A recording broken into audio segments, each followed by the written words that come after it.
Assalamualaikum warahmatullahi wabarakatuh. Perkenalkan, saya Muhammad Faza Badruddin dengan NPM 224010347. Pada kesempatan kali ini saya akan mempresentasikan tugas psikologi industri dan organisasi pada pertemuan ke-14. Yang pertama, pendahuluan. Pada kali ini saya akan memberikan beberapa perusahaan yang mem-PHK karyawannya karena adanya AI dan teknologi robot. Yang pertama itu ada Google. Mereka mem-PHK sebanyak 200 karyawan. Karyawan pada bidang yang terdampak yaitu karyawan pada unit bisnis global untuk divisi sales dan partnership. Alasan perusahaan melakukan PHK sebagai bagian dari strategi perusahaan untuk berfokus pada pengembangan AI dan pusat data. Yang kedua ada Microsoft. Mereka mem-PHK sebanyak 6.000 karyawan. Karyawan yang terdampak ini bekerja di semua level, tim, dan wilayah, akan tetapi akan difokuskan pada pengurangan lapisan manajemen. Alasan Microsoft melakukan ini yaitu untuk meningkatkan fokus pada kecerdasan buatan dan efisiensi operasional. Yang ketiga ada perusahaan Meta. Mereka mem-PHK 3.600 karyawan. Karyawan yang terdampak ini karyawan dengan kinerja paling rendah yang ada pada perusahaan Meta.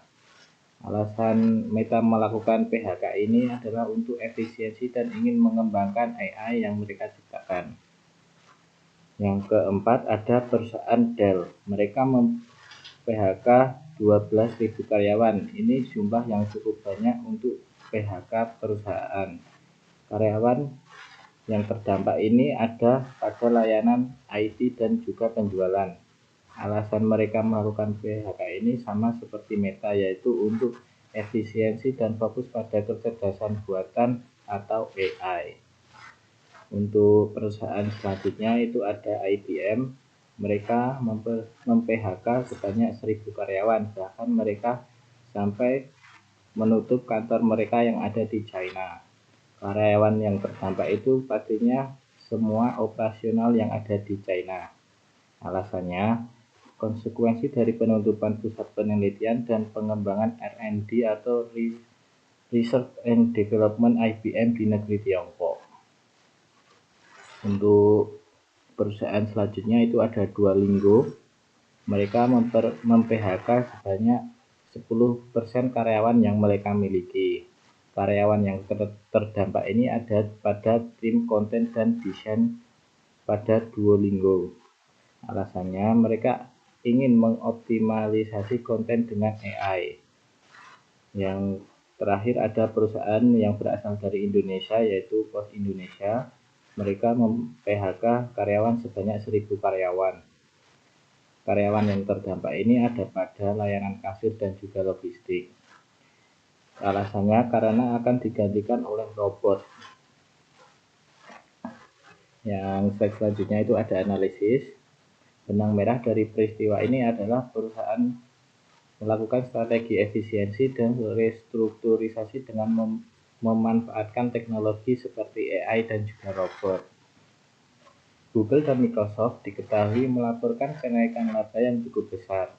Google dengan laba sekitar 34,5 miliar US dollar pada tahun 2025. Dan juga Microsoft dengan kenaikan laba sebesar 18% menjadi 428 triliun rupiah. Pengalihan investasi dari bidang yang kurang efektif beralih ke teknologi baru seperti AI, data center, dan juga robot. Sehingga mereka membutuhkan struktur organisasi yang lebih ramping dan juga efisien. Perusahaan yang ramping bukanlah perusahaan yang lemah, akan tetapi sebaiknya mereka bisa beradaptasi dengan teknologi yang sudah ada. Untuk selanjutnya, penyebab perusahaan melakukan langkah tersebut karena mereka fokus pada penggunaan teknologi yang bisa menggantikan tenaga kerja manusia. Contohnya, robot otomatis menggantikan tenaga kerja manusia yang ada pada Pos Indonesia. Kedua, kecerdasan AI menggantikan pekerja konten. Ini dilakukan oleh Duolingo.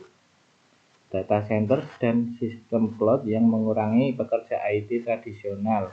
Ini diterapkan pada perusahaan Google. Selanjutnya, sistem manajemen otomatis yang menggantikan manajer menengah. Microsoft melakukan ini untuk efisiensi dan juga perampingan perusahaan.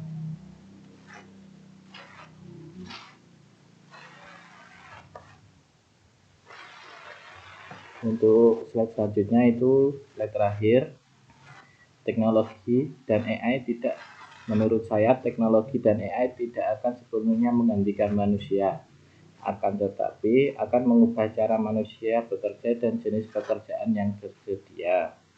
Pekerjaan yang berbasis fisik dan prosedural atau yang mengendalikan analisis data dalam jumlah besar sangat mungkin untuk diotomisasi atau digantikan oleh teknologi AI.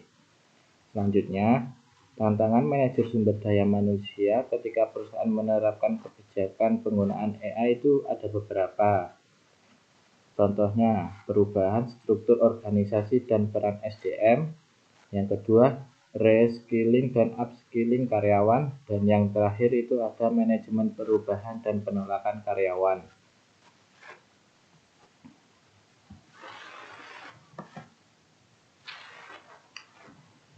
Sekian pemaparan yang bisa saya berikan. Jika ada jika ada kesalahan, saya mohon maaf. Saya akhiri. Wassalamualaikum warahmatullahi wabarakatuh. Sampai bertemu pada video selanjutnya.